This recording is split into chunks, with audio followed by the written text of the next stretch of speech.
Sounds like we're losing her. I was wondering if it was on my end. Pre-funding, and Oh, looks like we have lost her. Well, we're waiting for her to join back in. Wow, what a firecracker. See what I mean? There she is. I don't know what happened. Sorry. Can you hear me okay? We can, yes. Right. So that's my story. I have like 1 minute left. So Well, we started to lose you. The voice started to fade out right when you were talking about what was missing in your startup experience. And it was right after you talked about FERPA compliance that I think I started to lose you. Is that a good place to pick back up? sure. Yeah. So FERPA, COPA compliance, and then just setting up terms of service, privacy policies, like licensing and service agreements, those things that are specific to ed tech that are different maybe than what lawyers kind of have templated already for other businesses, I think would be helpful to have that kind of support. I found models on my own. That's kind of how I've gone about it. And then obviously gotten feedback, and then support with pricing models and strategies, having table talks around that with others, startups would be good in the sort of pre-funding round before I have proof of commercial relevance. And then just networking for affordable developers and engineers that I can add on to the folks that I've already hired, just in a fractional way. It's a very expensive cost when you bring them on fractionally, and when you're pre-funding, that's just a challenge that's significant and hard to get over. So if there's ways that we could partner with people who are looking to get the experience, whether that's an intern or somebody else, there's kind of maybe there could be a win-win to help folks just get going a little faster. That's terrific. Thank you for spending some time and really pulling together thoughts on your experience and where those gaps are. And I'm taking a transcript and also recording so we can try to capture some of that. I may have to follow up with you as well. But the first thing I want to do is bring two people on deck. One, I want to ask John Corrigan how what you've described matches the ethnographic research he's done on the discovery process, not discovery, on the journey of startups, if he has any reflections or ties in with what he sees in the research versus what your personal experience was. And then I want to flip over to Alex Taylor, because he probably immediately has some comments and maybe even some pointers, suggestions and help. So let's do that. And then after that, we'll invite whatever other questions any of the core team has. So I want to flip over to John Corrigan. All right. So Andrea, I started my company about 5 years ago, and I just assumed that there was very few resources there. And so wherever I ran across something useful, it was a delight. And then everything else, I was just out there duking out and being scrappy about things like terms. And I spent several years in Austin in the startup world. And I'll tell you, I'm not an attorney. I don't know if we have an attorney online here with us, but there are a lot of companies who have a terms of service that, look remarkably like the terms of services of another comparable company or relevant company in their space. Although I would always advocate that the founders have taken enough time to change it relevant to their specific area. And then also it's good to have your attorney review it then. And that's, that's actually a much less expensive way to develop a terms of service than from scratch. And that's just one area. My initial contracts come from my folders of things that I've had working for different startups, and I've adapted them. And if they were little, I rolled the dice. If they were bigger, I had my lawyer look at them before they went out the door.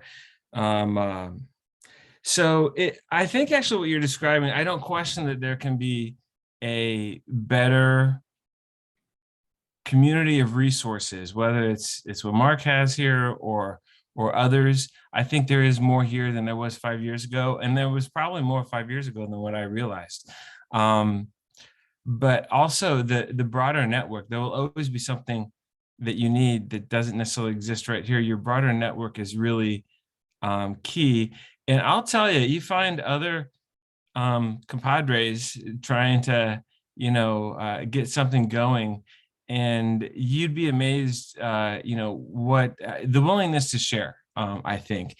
And also that's going to be a skill set that will be absolutely critical to your growing the company anyway. And so I encourage you to really head down that path. Did I answer that question?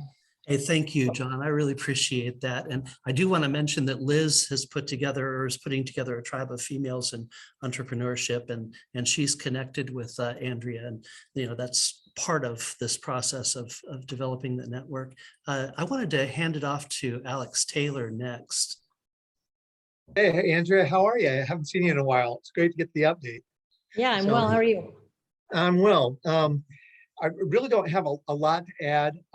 I think as I think through what you're working on, one thought might be, and I want to reiterate the good luck we have with the networking state. It's getting strong in the ed tech space.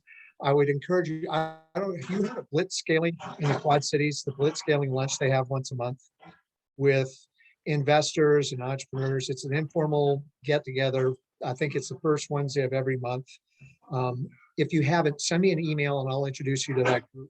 It's just good to network with people in your community that are in that entrepreneurial space, because we're always, everybody's always scrambling for resources or have resources and are willing to share. I know JPEG, I've already tapped them for sent information out the startups that are part of the ISA venture portfolio about internships. So there's some internships there. One gentle suggestion might be to you. I know you're well networked because I know Learning Couture has popped up in several conversations I've had with other people. I would accumulate a good list of email addresses for your, I'll just call them stakeholders. So people on this call, add them to your email list of stakeholders and send just a quick monthly update. What are your big wins for the last 30 days? What are you working on for the next 30 days? Where do you need help from stakeholders? And if it gets out to this group and or your extended list of stakeholders, somebody's going to trip over it. I can't guarantee everybody's going to read it, but somebody is interested in what you're working on, and people in the ed tech space will pay close attention to this. They may have resources, say, oh, I know a programmer that's looking for some fraction work, or I may know somebody who can help. Because this is a pretty impressive group here that's really focused on the ed tech space. But there are other entrepreneurs that are out there that I know you've talked to, and their network is equally as vast, and I'm certain that they're willing to help. So I don't know if I answered any questions, but I wanted to make sure I gave you some thoughts. I do think it would be, I made a note to myself to circle back around. I'd love to get an update, mano a mano, when we get a chance the next week. Yeah, sounds good. Thank you. You're welcome. Thank you, Alex. So that's our okay, 15 Mark, can minutes for Andrea. John?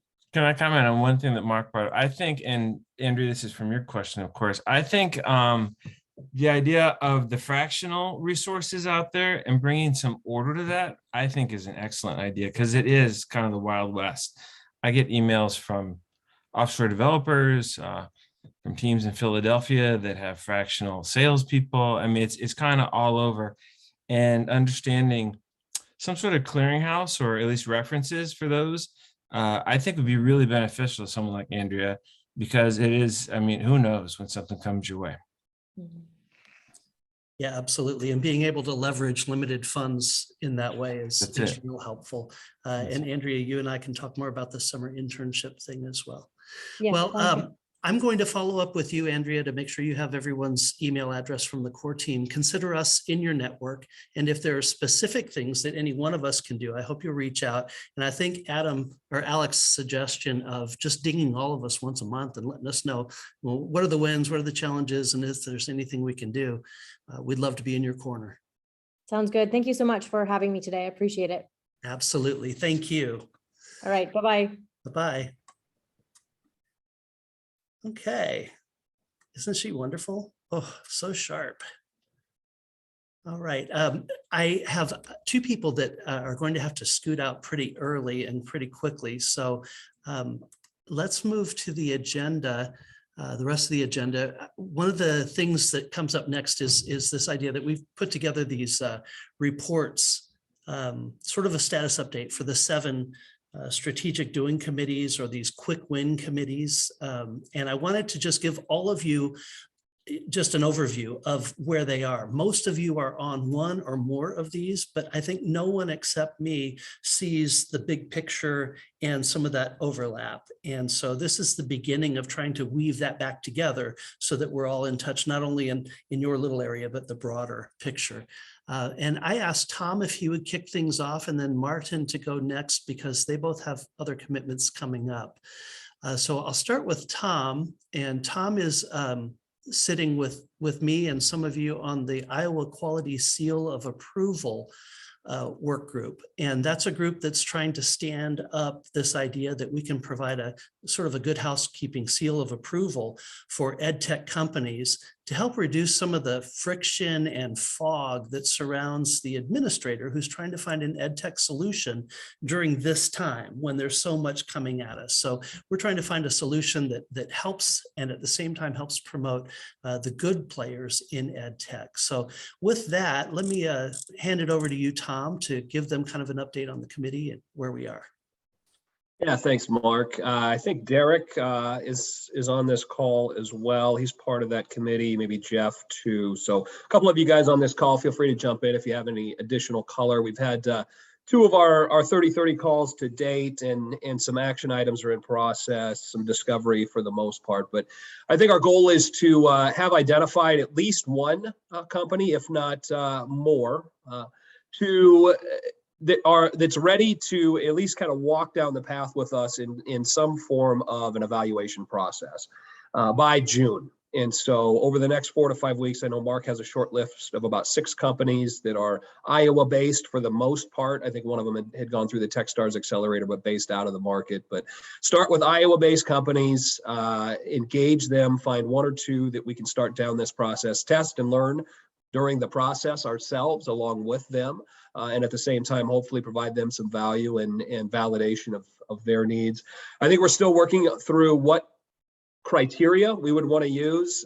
Derek, I don't know if you had a chance to see this the other day or not, but I know that there was a Ed Week or Market Brief webinar on the ESSA standards and how a group out of Johns Hopkins is using those. So I think our next steps are identifying some criteria to evaluate against. Mark shared out some STEM related criteria as well that I think they're using to evaluate. So we still need to define our evaluation criteria and our process, as well as we have a short list of candidates, but our goal would be to have a pilot launched potentially by this fall and do at least 1, if not 2 companies through this testing process and get into a cadence. So that's where we stand.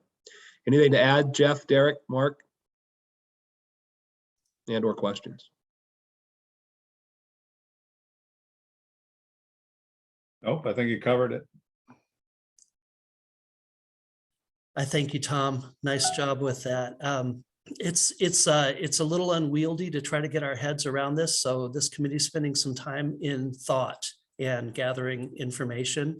At the same time, I think this committee recognizes that this is an opportunity for a revenue stream that can make the EdTech Collaborative sustainable after our federal grant runs out in 14 months. And so while we're taking our time and making sure we're doing this right, we're also getting the urgency of time and realizing that, this is an opportunity that could make a big difference in 14 months. So thank you again, Tom. Any questions for Tom or for anyone else on the committee?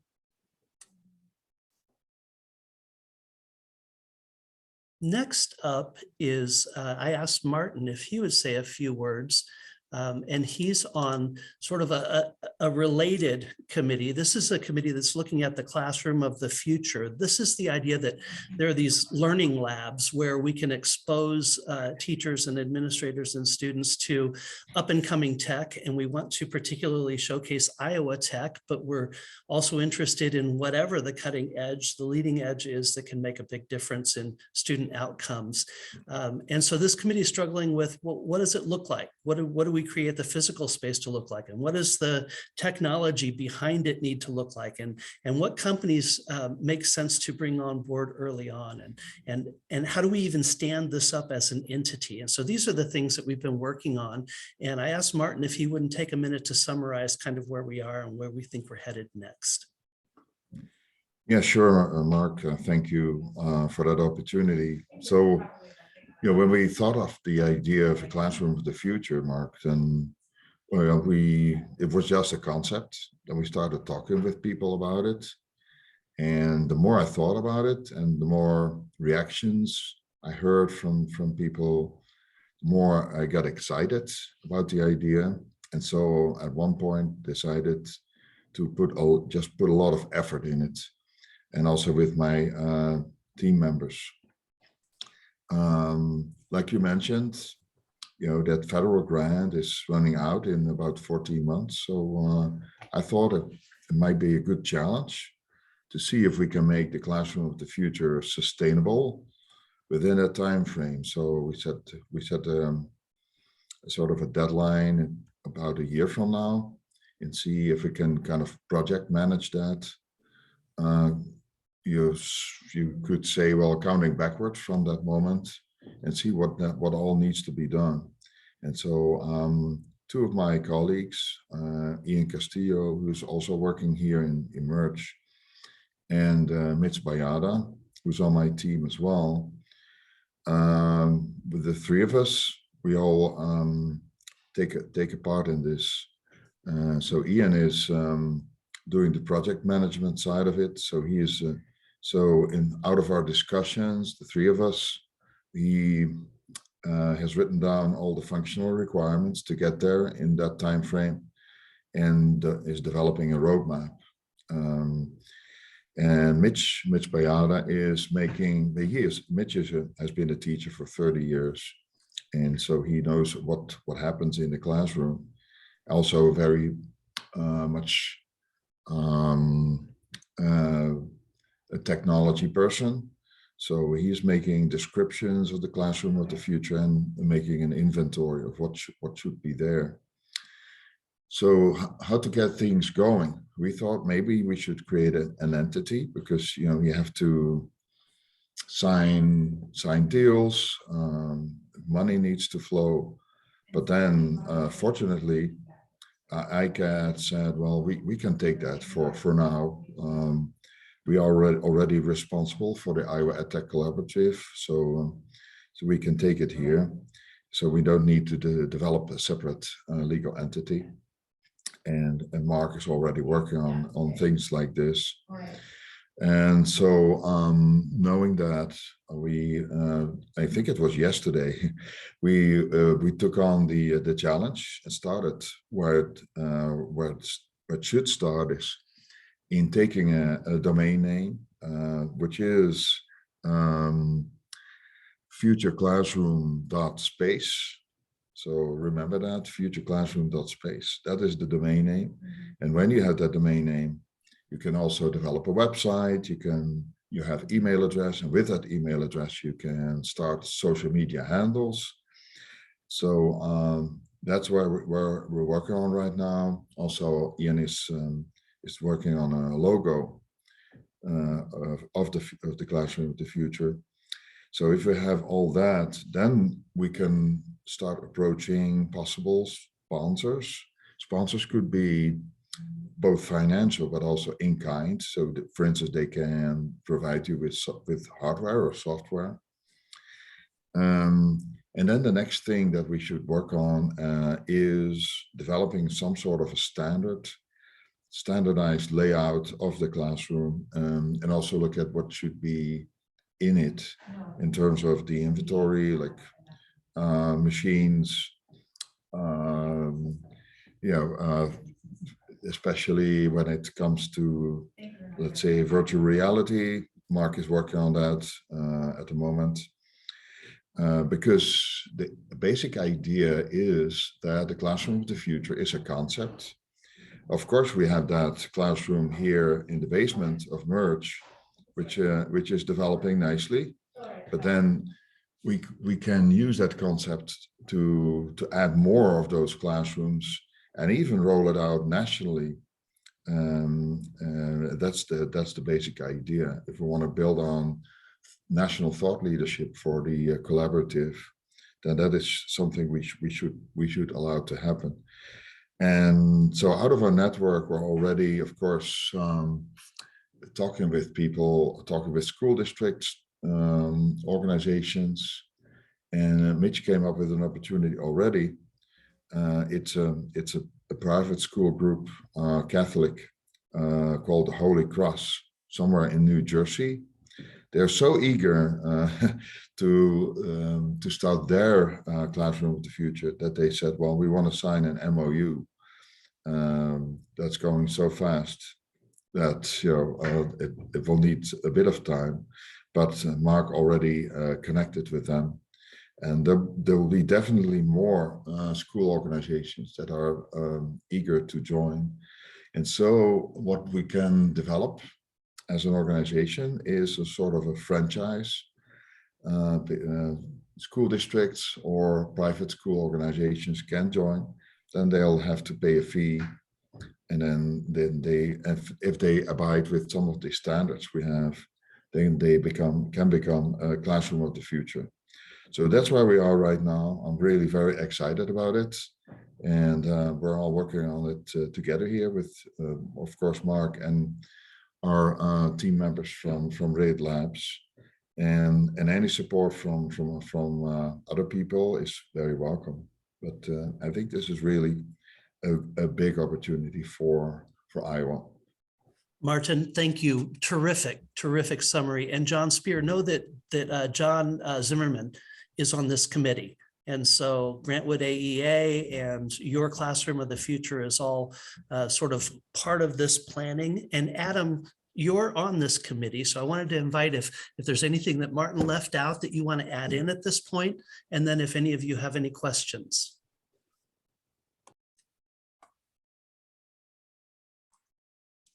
I have nothing else to add. Sorry, I'm driving now, so I don't have my screen on.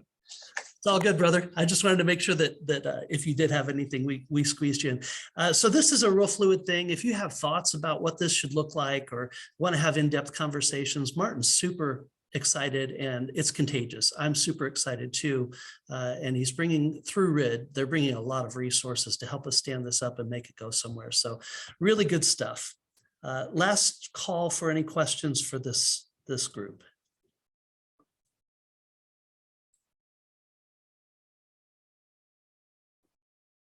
Okay, let's see. Next up on the agenda is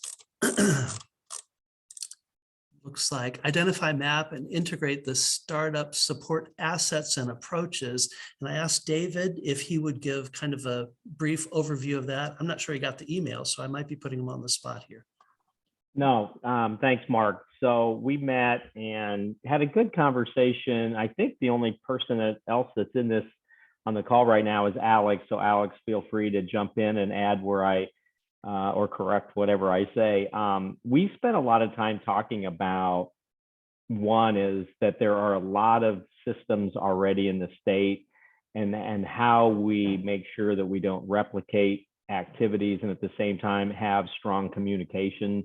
So we make sure that the entrepreneurs are getting access to the right resources at the right time. And where we really felt that, there was early on, there was a talk about creating another mentor program. And I don't think any of us really think that's where the need needs to be focused with the EdTech Collaborative. It's rather, we felt like the real competitive advantage is this being able to have direct access to teachers and schools for product validation and testing. And so we were really thinking that's where the collaborative should be focused on from a service, that would be a unique service that the collaborative could focus on. Additionally, that, and again, I think part of this is from a communication perspective, is that as any of us that are currently in the system run into EdTech companies to make sure that we get them to mark to be able to take advantage of the resources. We also, I think, felt for the most part that the Iowa EdTech Collaborative should be the entry point from out-of-state people. So we would want to push those people through Mark's operation, and then Mark could be able to, and his team could be able to figure out and help them navigate the service providers. And I believe, and Alex, correct me if I'm wrong, I think it was Tyler and Curdy were working on thinking about on the service provider side of how do we create some type, and we didn't really think that we wanted to create this really fancy map, frankly. It was more being able to articulate, you know, what's available for the entrepreneurs, but not, you know, do anything like SourceLink or anything like that, but really focus on what is really helpful to them. And recognize that some programs you have to be a state of Iowa company, right? And so we want to be able to articulate, you know, if you're in Iowa, here's what's available to you. If you're wanting to engage with the state of Iowa, here's what's available to you. If you're thinking, if you decide to move to Iowa, there's more things. So I think we're still having conversations of what that would look like. And they were working on an intake thing. And I think the other thing we all as a group really said is for the service providers, it's fun. It's really key that people say, here's our lane and here's what we do well, and stay in that lane and not try to be all things to all people, because that's been a problem. And it's hard for entrepreneurs to navigate when they get different stories and so really as a part of that process that we're working on to make it clear of, yeah, this is where I can help and when is the right time to engage with us. So that's kind of the quick summary. Alex, what would you like to add or correct of what I said? No, just one point of focus, try to filter everything and funnel things through Mark. In our lives, we trip over these ed tech opportunities and I don't want to say intentionally hoard them, or we just don't think about passing them on. We need to be very conscientious about forwarding these things on to Mark so that he is aware of the landscape and can help direct them into all the various different resources available to that startup. And yes, Curdy and Tyler were going to work on some sort of intake. I did not get a follow-up on that, but I know that they're working on it. I should mention that Liz is also on this committee, and she was part of this. I added her at the last minute to part of that subgroup that was working on those two forms, because ultimately it's going to involve adding stuff to the web page, but also Liz is now operating pretty much full-time in the startup world. And so we thought there'd be real value in having her. So Liz, is there anything you want to add about this? No, I think we're ready to get that updated once we have it. And maybe just don't recognize me because I have my sunglasses on, but I've been in those meetings too. So happy to support. We see you showing off in the sun over there, Liz. Nice. Questions for this committee?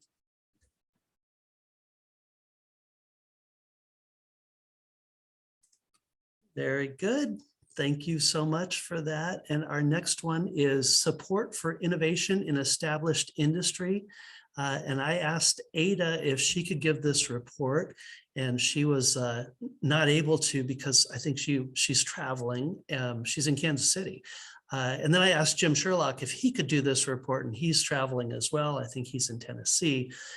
Is there anyone else who's on this call, who's on that committee? I don't think there is, but I want to make sure if I'm missing someone. Hearing none other, you're going to have to hear this update from me. So I'll skip to my notes on that. So the idea behind this group is there are established ed tech companies in Iowa, and the Techonomy report made the point that our strongest, best future lies in the convergence of technologies in ed tech. And if now, as we look at Web3 and the metaverse, we see that's exactly what's happening, right? To the end user, to the learner, it's the seamless experience. But on the back end, it takes bringing together, you've got assessment, you've got measurement, you've got visualization and content, and all of these things have to come together. Well, Iowa's uniquely positioned to be a place where that happens. And we have a lot of advantages when we can bring those things together that make us, I think, competitive in unique ways. So the idea behind this group was, can we create a sandbox big enough so that we can get everyone together and they can start kicking around some ideas with some sense of kind of safety, and see if we can grow some collaborations in that way. That's kind of my words for it. And I sent out a packet so you can read the particulars of the charge for that group. But I can tell you that I I have concerns and I'm enthusiastic about this group. Pearson had not been at the table for quite some time, and Pearson has come back. I had a meeting with Janet Godwin, and she said that they really want to be involved in the collaborative again, and that they were just going through some growing pains, and we all understand that. And so she nominated Mehul, and I'm not finding his last name real handy right now, but he's a new hire at Pearson who's in charge. I'm saying Pearson. I'm in ACT, folks. Yeah. So Mehul is now representing ACT in this committee. And in the last meeting, it was his first meeting to attend, and there was a whole lot of storytelling and explaining the past and explaining maybe concerns that some players have had in terms of interacting with ACT or with other, of the big players in the field. I don't know that Mehul was expecting that, and he was a prince. He handled that so well with such class. And I think I have a call in to him, and I think that that was the beginning of moving forward in a real transparent and collaborative spirit. I'm going to do everything I can to make sure it was received that way by Mehul. But it was a really good first conversation. And from here, I think we move forward in talking about what do events look like that can bring different thinkers from these different companies together. So that's kind of a quick update on that committee. We don't have any deliverables yet. We're still sort of, I think, fleshing out who can we bring to the table to be a part of that conversation. And so if you have suggestions for people who we want to have on this subcommittee or on this committee that is involved at Pearson or ACT or College Raptor or College Board or any of the larger companies, and it doesn't necessarily have to be just the larger ones, but they seem to be the toughest ones to access, I'd love to hear about it. So questions about that one or comments?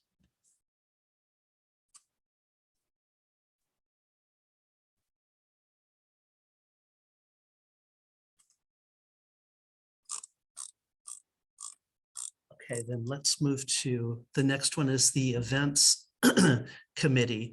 And this committee was actually a committee that was already in action when we launched these 90-day groups. And Dawn Bolus and I were working on an event already called Design Dash. And so we just took everyone who was helping us with that committee on Design Dash and made them this events committee. Now, the real trick with that is, can I transition now that Design Dash is over into this being a standing committee that helps us with other events? And fingers crossed, we'll be able to make that transition and hold on to our momentum. But I asked Dawn if she would give this quick report on our first official event for this committee, which was Design Dash. So Dawn, would you like to say a few words now? Yeah, I was really thrilled when Mark and I connected last summer, and kind of interestingly enough, we were both talking about an interest in hosting a similar type of event, a speedy startup, an event where we could take the best of Startup Weekend and transfer that down into what it would look like for high school students. Thanks to several of you that are on the call, or at least a few of you that were able to stop by during the Design Dash on April 19th. I wrote down some stats for the day, but what I think is most interesting is that the planning for this event really took off right after the Christmas holidays. And we were able to bring on campus into Iowa City downtown, and then onto the UI campus, a total of 121 individuals. There were 77 students, 11 teachers from 11 different schools. And I mapped the farthest school came from 2.5 hours away.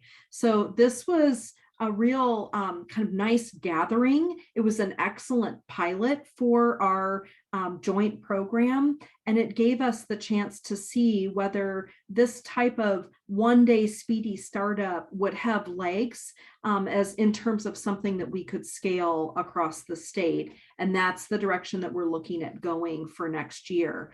So Mark and I will collaborative to pull this off in various venues.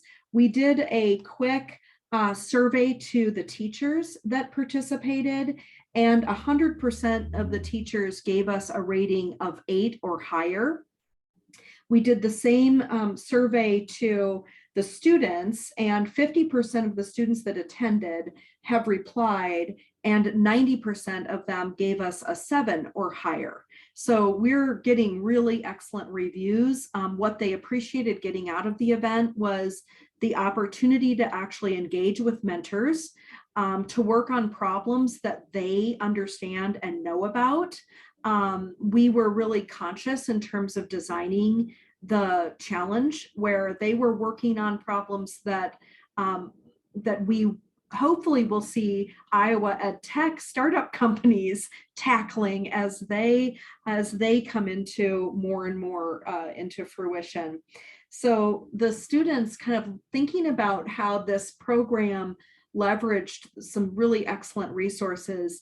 They started out the day at Merge with networking. They went to the public library to have the challenge introduced and had the chance to hear an Iowa JPEC alumni, Erica Cole, who had recently pitched and gotten funding on Shark Tank, spoke. Then they went out to the PedMol to conduct their own customer discovery.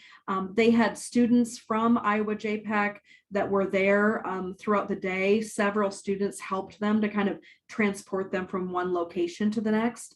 They landed at the College of Ed, worked in a collaboration space, and then pitched out.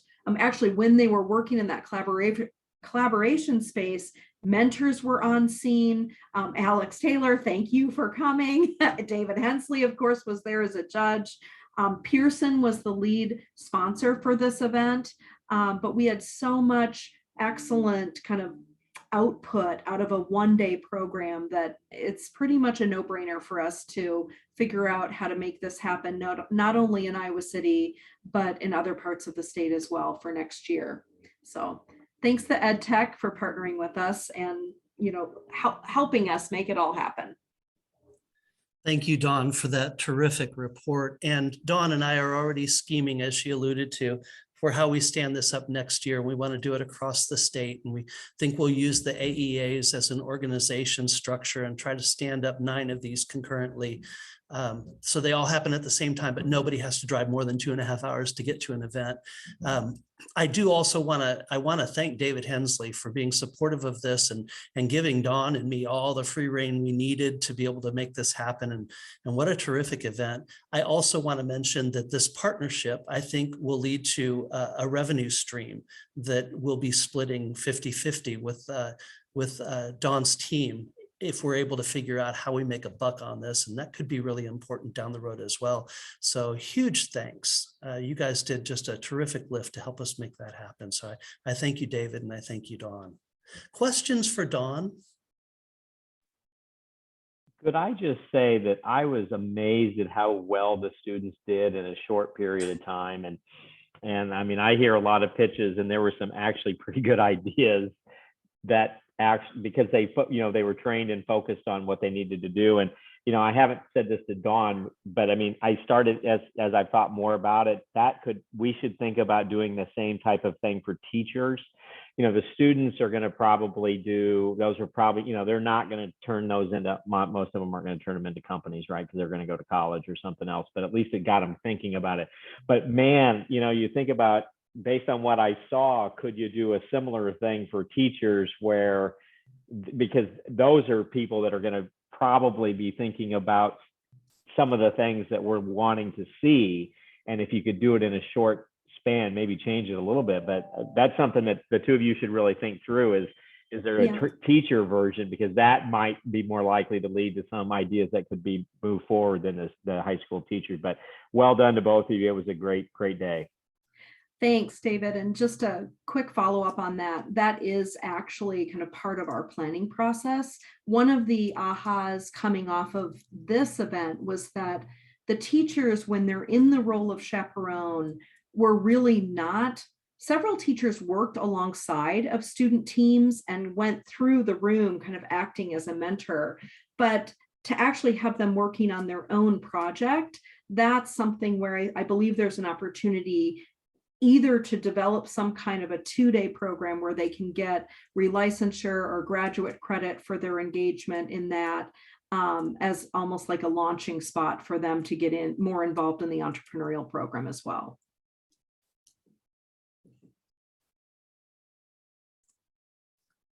Terrific. Thank you, Dawn, for the report. Thank you. Next up is a report on the committee that's developing dashboard and metrics. And Jeff and Adam are both here and on that committee. However, I'm going to save Jeff because I'm going to ask him to talk about the workforce training committee here in a minute. He's sitting on both. And I want to save Adam because I'm going to ask him to talk about workforce easy wins from his point of view. So they both are next up on deck. And this one's an easy one, so it'll only take me a minute to summarize. The idea behind this one, this was Jeff's idea. He suggested that, maybe we get real deliberate about how do we create information so that Adam and Ada, when they go to the Governor's Council on Innovation, are armed with what will give us the best shot at getting a strong response. And then that can feed into, the dashboard that we use that we share more broadly. But this was a place to get started. And that's the whole spirit of these committees, right? Can we find something that we can do that leads to a quick win immediately?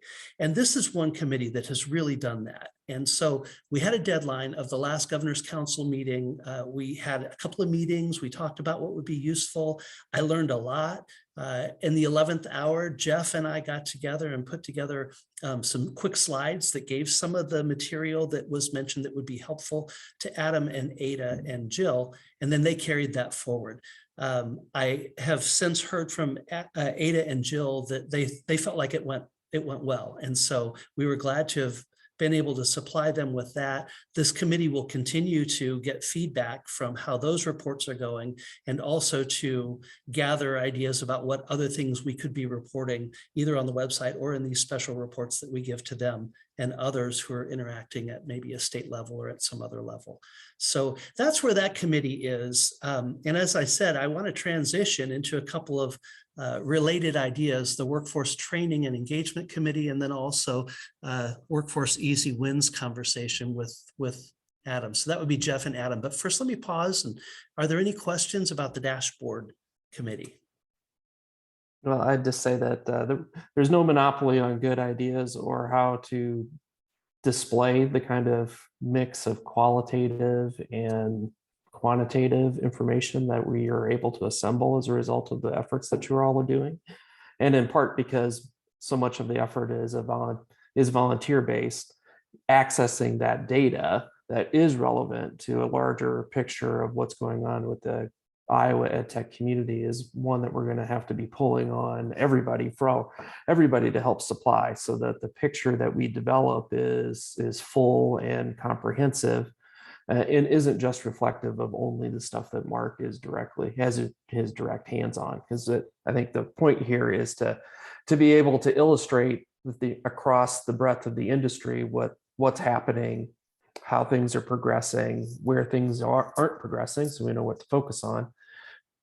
And then secondly, if you've got examples of other dashboards that you think are really good, man, share them, because this is just Mark and I kind of making stuff up. It's a little more rigorous than that. But if other people around the country or that you're aware of are doing really good jobs measuring these kinds of things and displaying it, then please by all means share it so we can steal it. Thanks for jumping in with that, Jeff. And you might as well leave your mic on because you're on next. But I just will take this moment in public to thank Jeff for his leadership and his initiative and his time. It's made a huge difference, buddy. Next up on the agenda is I asked Jeff if he would talk about the other committee that he's on with me, the Workforce Training and Engagement Committee. So Jeff, let's hear about that one. Sure. So the point of the Workforce Committee is to try to connect this traditional K-12 college oriented EdTech community with the groups of individuals that are providing services to manufacturing companies or other businesses to upskill their workforce or retrain workforces and those types of things. That because those are learning activities just as much as what happens in any particular classroom. So over the last month or so, what we've been doing there is taking some time to interview manufacturing companies principally is what we've been doing, but to try to get a feel for from big companies and small companies, how they educate their workforce, how do they proceed through this upskilling process. And what we found is probably not too surprising, but is instructive in terms of identifying the actors that we need to engage with in order to make the connection, which is the goal of the committee. Big companies have some in-house people that are able to put these types of things together. Smaller firms take whatever the vendor that's selling them the technology or the technique can give them, and they're hostage to that. That's not their bailiwick, that's not their skill set, and they don't even try. So we have an interesting set of players that have become available there, some internal, some external. The other interesting thing that we were able to do through working through Jill and the manufacturing committee at IEDA was begin an engagement with the virtual reality team at Iowa State, which is doing really interesting work with some larger companies to try to take their training process into the VR world as a way to help expose their workforce into different ways to do tasks that otherwise would have been done in traditional means. And so I think there's an interesting set of activities that we as the collaborative can support down the line to further that conversation from an intellectual standpoint. What's the application of VR in educating people, and how can we use the knowledge that you all have about how people learn to improve those VR experiences that then translate into a workforce side. But also begin to connect these VR tools that are developed and sit at Iowa State and some sit at the university in our College of Ed with some of our larger manufacturers who might have the ability to continue pushing the research, but also apply the techniques and technologies that are resident here to their own training programs. So those I think are the big initiatives for the next couple of months for us, is to make those kinds of connections and make sure that we see what there is to see as we move along. Questions for Jeff on that committee?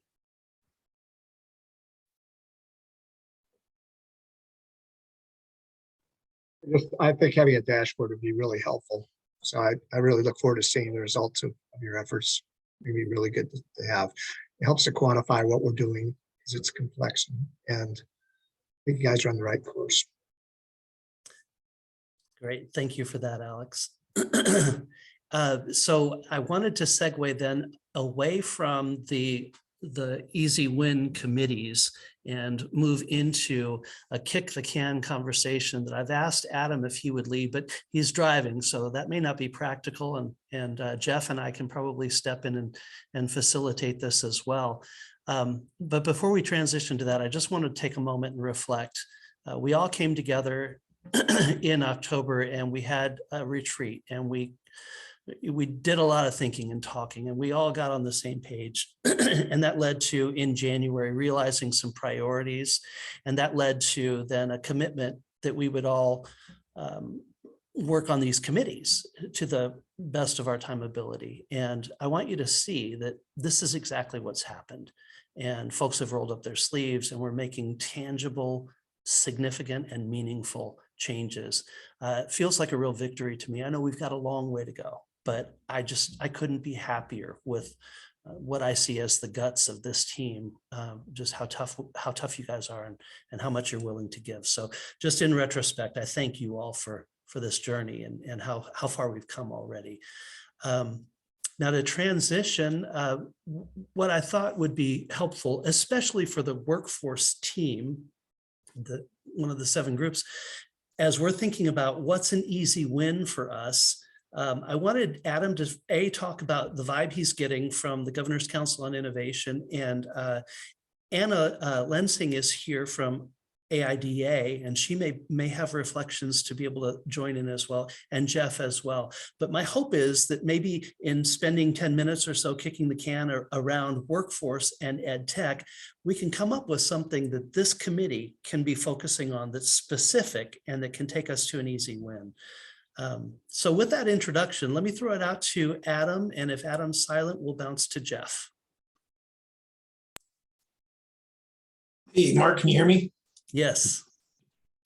Yeah, so I would say coming out of the last meeting, some of the big takeaways, there was not a ton of time set for EdTech. It was a really big meeting, but we did talk about, had some great presentations from Jeff Wood and staff at Clay and Melk, as well as Gravitate. I'm not sure how many of you are familiar with them, but Jeff does a great job of just tracking the Iowa startup ecosystem, and he puts out publications, talks about landscaping, government topics, things like that.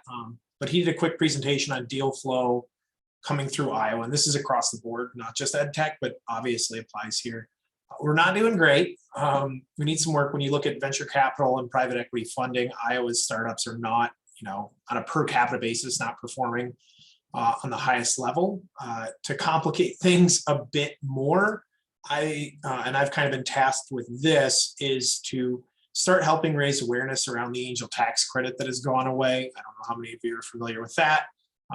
Alex, I'm sure you have talked to Eric about this in depth, but essentially that's going to be a massive problem for the state.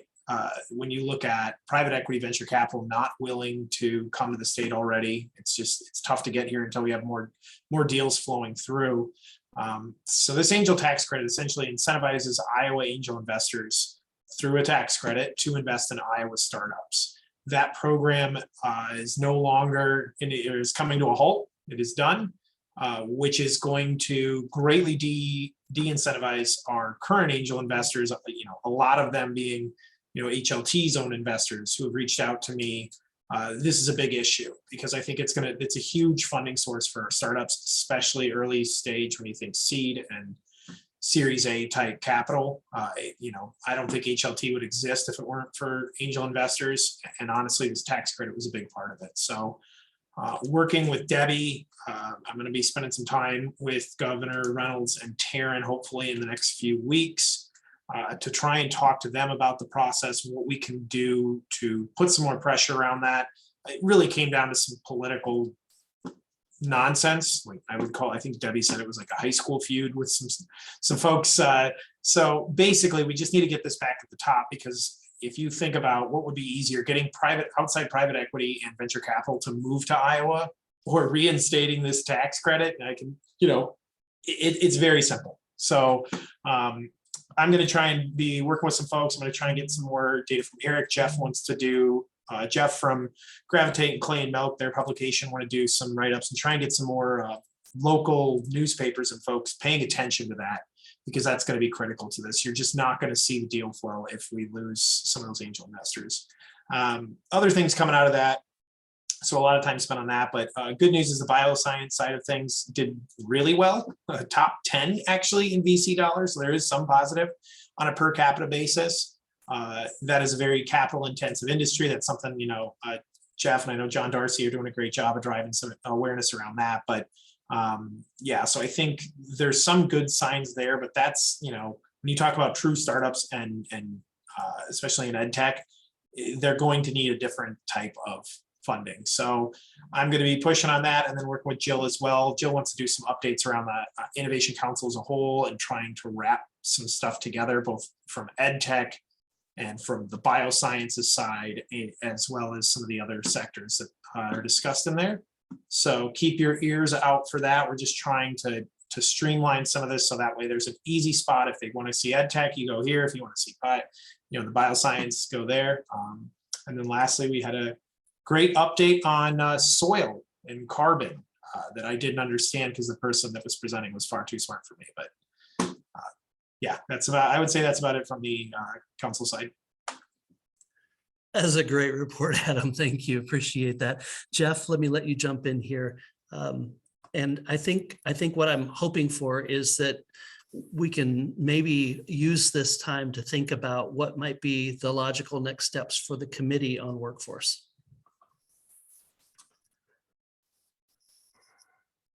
Well, I mean, from the investigation standpoint, it's to connect. I think the next logical step is to reach out to some of the vendor types. So the people who are selling technology into manufacturing companies or whatnot, many of whom we now know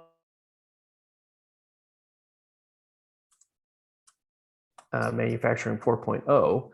So we can leverage some of those connections via the companies that have bought some of this technology in order to then, in order to find out empirically what the training environment is like when these new technologies are put in place in a traditional manufacturing environment or one of the up and comers.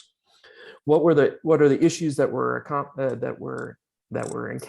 What were the things that worked really well? Who are the vendors? And then develop information flows into those vendors in order to find out how they develop their training curriculum.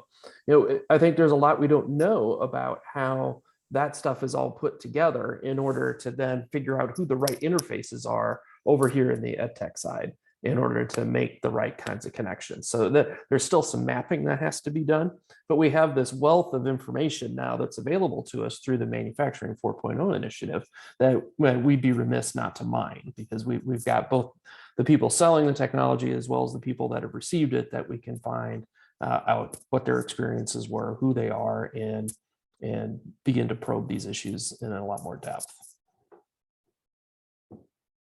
But that 4.0 initiative still, they haven't even given out all the money yet. So I think the first rounds of applications probably are still in, 80% of the way through, let's say. So, by the summertime, that would be the perfect time to start rolling back through some of those early awardees and begin to ask these kinds of questions. If, Jill and the IEDA are interested in doing that, but I would think they're going to start doing their own follow-ups as a matter of course, just to make sure that everything went well with the grants and they're getting the companies that received the money are getting the results that they expected.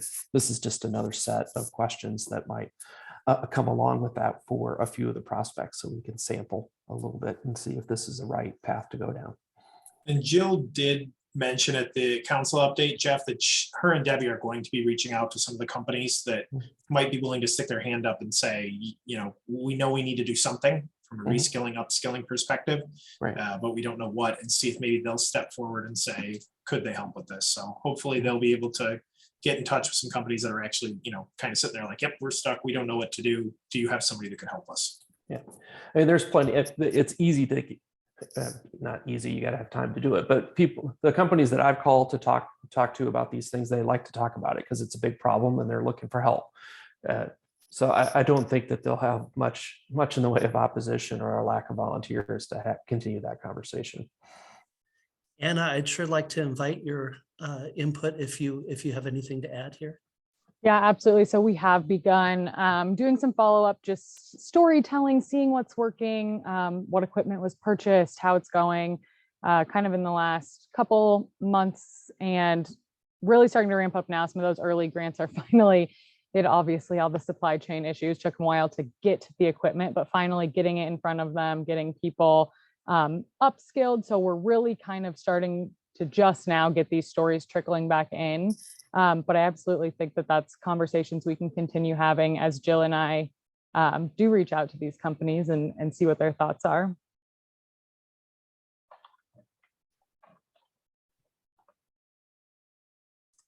Thank you.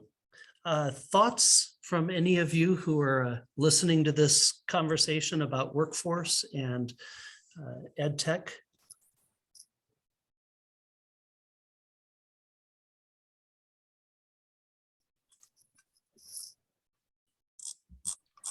Okay, I'm going to share the last part of today's agenda. I understand what Adam was saying in regards to the tax incentive going away for the Iowa investors. Are there incentives for non-Iowa investors to come in and maybe partner with Iowa investors, or?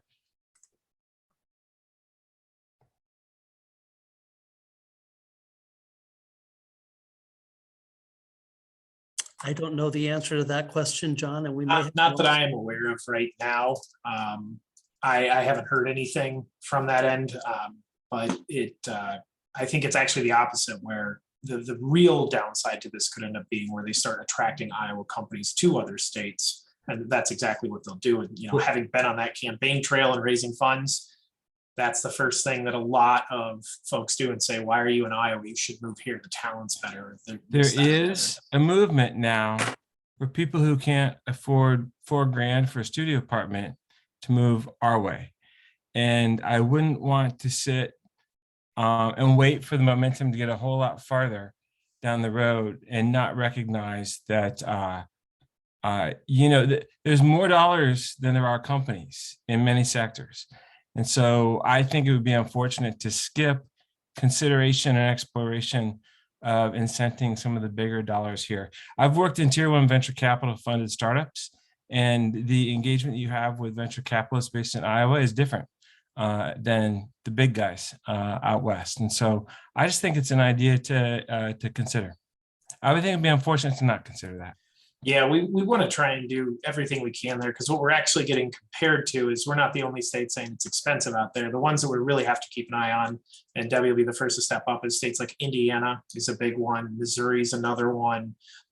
They're just starting to say, yep, we have cheap rent too, but we also have more capital and more desire. We're going to do more walking the walk than just talking the talk. And we're going to put funding programs and things around that because we're going to go after it. I think that's something from a policy and political side that the state, and I'm hoping to kind of raise some awareness around, is it's not that we're competing with the coast. People get it's expensive out there, but why would you pick Iowa, especially coming from the coast? You don't even know the difference, honestly, between Iowa, Indiana, Missouri, Ohio.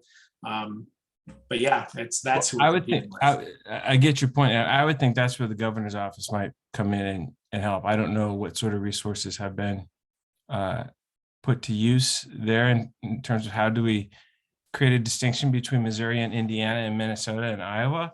But I think that's worthwhile effort. But that's just my 2 cents, and it's not my area of expertise. Hey, Adam, I just had one question. I emailed this to you too, is that I have to believe that IEDA has data that would demonstrate to the legislature that how much tax credits have been issued and what companies have been funded and the impact and the how they've been able to multiply funding for those companies that are Iowa-based companies. And if they don't, why not? And just so for some of you who may not remember or know, Iowa used to have years ago did like a fund of funds program where the state did put money in venture funds that from out of the state that were required to come in the state and look at investments, but not guarantee that they would use those monies to invest in Iowa companies. And I remember we showed them several companies from the University of Iowa, and every time it was too early, because that's what we have is a lot of early stage companies in Iowa. So there's probably still some people that remember the lack of bang for their buck on the fund of funds programs, but this angel one, I just can't believe they don't have data that they can prove that this has been a meaningful bump in funding for Iowa startups. Did you see a report like that, or did they produce one, Adam? The problem is that there's literally no one opposing this. It is, again, kind of some high school drama between some folks at the Capitol that we're not willing to put this up. So I'll talk to you about it offline, David, but it's one of the most petty things. When I got a better understanding of it, it has there's not a single person who is standing there right now saying, I think this is a bad idea. That's the biggest problem. There's literally no one. And Alex, I talked to Eric about it a bit, but I have yet to hear a single person that says this is a bad like either side of political spectrum, anything. Yeah, David, this is David, just to reiterate, we spent the form we submitted to IDADA. The detailed information we reported back to them. There is information floating around over there. I'm absolutely positive of it. Just to back this up, it is a very frustrating thing, and I'm frustrated, but Eric is 5 times more frustrated, and Adam is even more frustrated. So there are enough people barking. It's just I don't know the specifics about the impasse, but I know that my conversation with Eric echo everything Adam has said.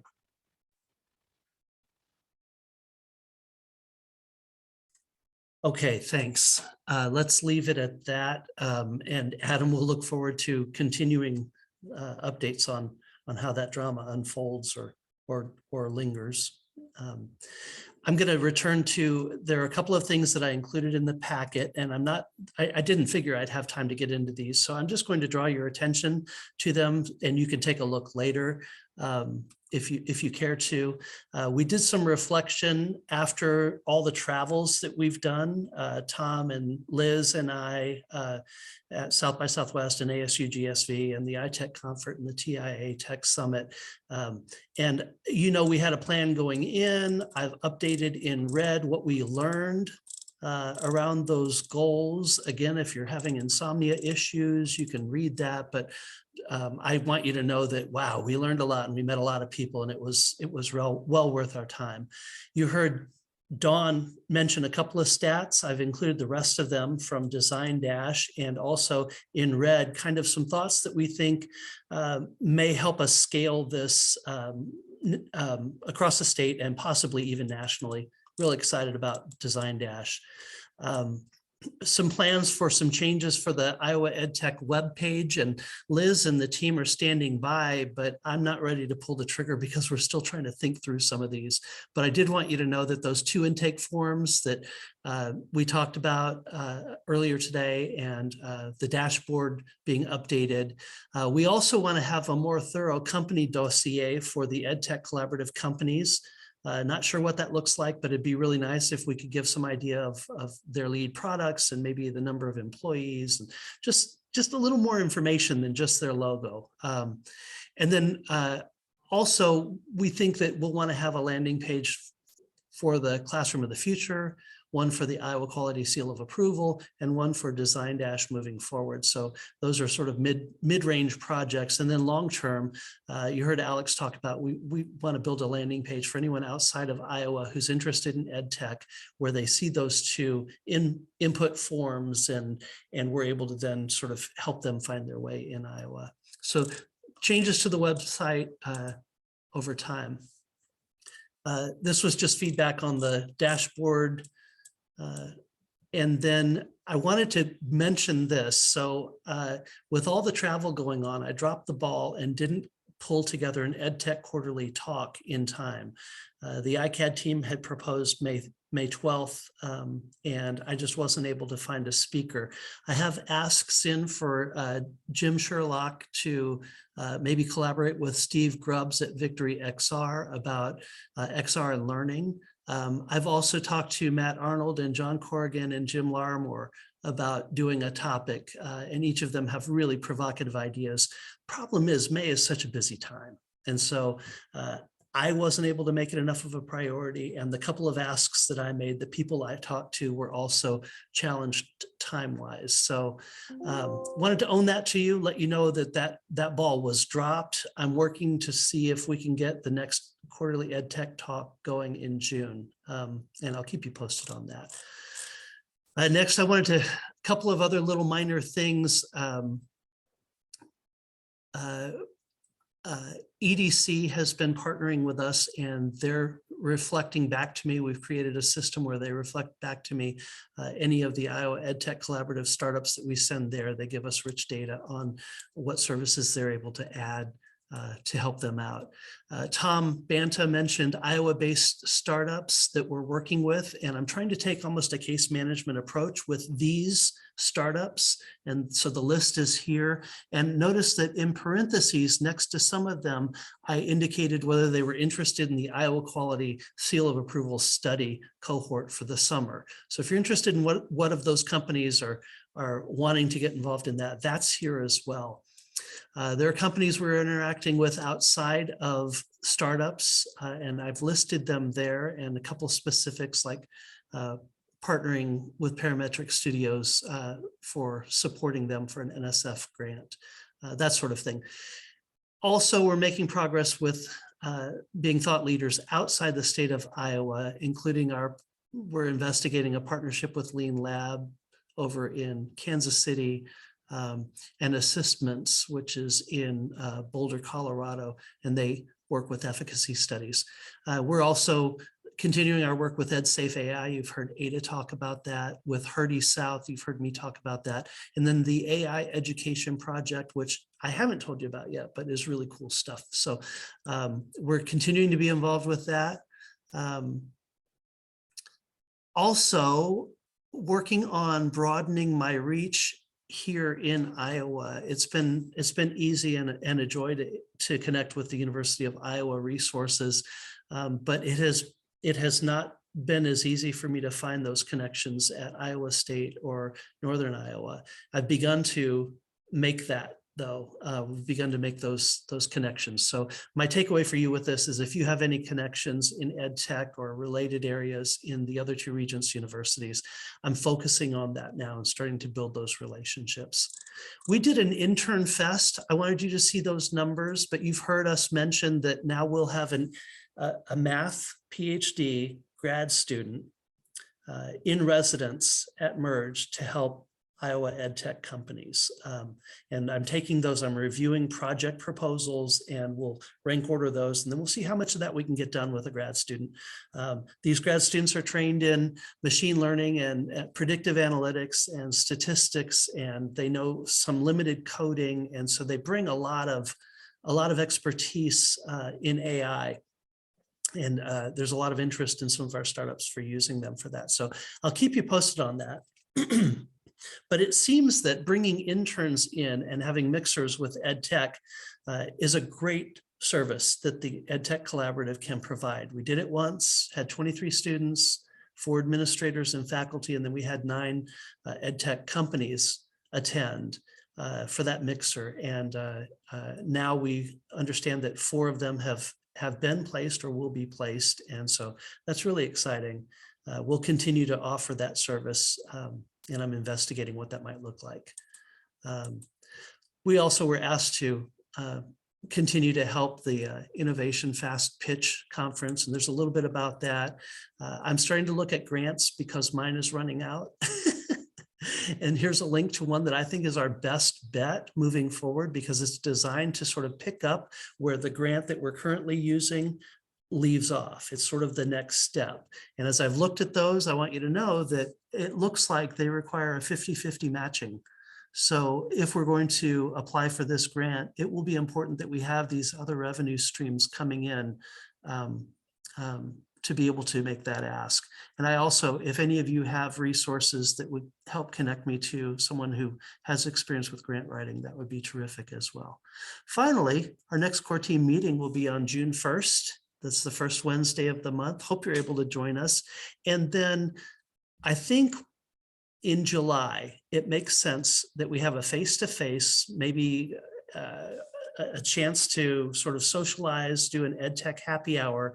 But I wanted to bring in all the people working on the various committees, many of whom are not on the core team, and give everyone a quick update on where the committees are. And then after that, transition into a happy hour networking kind of ed tech fest event. So that'll be on July 6th. I'm hoping I can get the committee on events to grab a hold of that idea and help me pull it together. But all of those things are in your packet. And if you have some free time on the weekend and you want to find out more details about any of that stuff, it's certainly there and provided. I'm looking at the time and we've got 10 minutes, and I've heard from most of you, but I haven't heard from Derek. So I want to first invite Derek, if you have any updates or anything going on in your world that you can share, and then more broadly, anyone else who has updates for us. Yeah, nothing really else new to share. I mean, with our clients, we're getting towards the end of the school year, year-end dollars, that sort of stuff, to help our clients that way. But overall, it's been, just from the agile education marketing side, just compiling data on schools and information, and just working with a lot of companies to help target the market, the education K-12 and higher ed market. So that's about it. I know Tom mentioned some of the education market brief information, send some of that. I think I signed up for the webinar, which hopefully I'll get a recording and maybe at some point, Mark, you and Tom and I can just watch it together or something. That'd be as well. fantastic. That'd be great. Yeah. Anna, do you have anything else? And there are only a few of us left. People have had to jump off. So Anna, John, Jeff, have anything to share? I would just add that, that Don and I have had very preliminary discussion.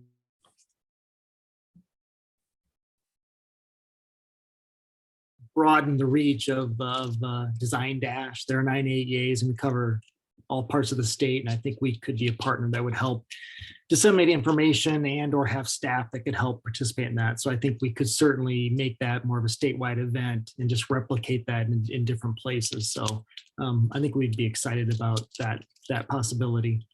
Thank you, John. And Corey was very involved in this, just so you know. She Yep. was involved in the And I planning. talked about it. Yeah. Yeah. So really appreciate the support already and really like the idea of being able to lean on you to network with the other AEAs. That'd be terrific. Also hoping to lean on you a little bit more as we're scaling up the classroom of the future. So Right. those are a Right. couple of thoughts that we have. Jeff, anything? He's shaking his head. No, I'm a bit distracted. My daughter's playing in the semifinals of her conference tournament, so I'm watching it on my phone as we've been moving through the afternoon. So it's a tight game. I got Okay. nothing else. Adam, you're the only thing standing between Jeff and his daughter's game. You got Let that anything? man go. Thanks, you guys. I really appreciate it. Have a great month and we'll see you next month. Thanks, everybody. Take care. Thanks. Bye-bye.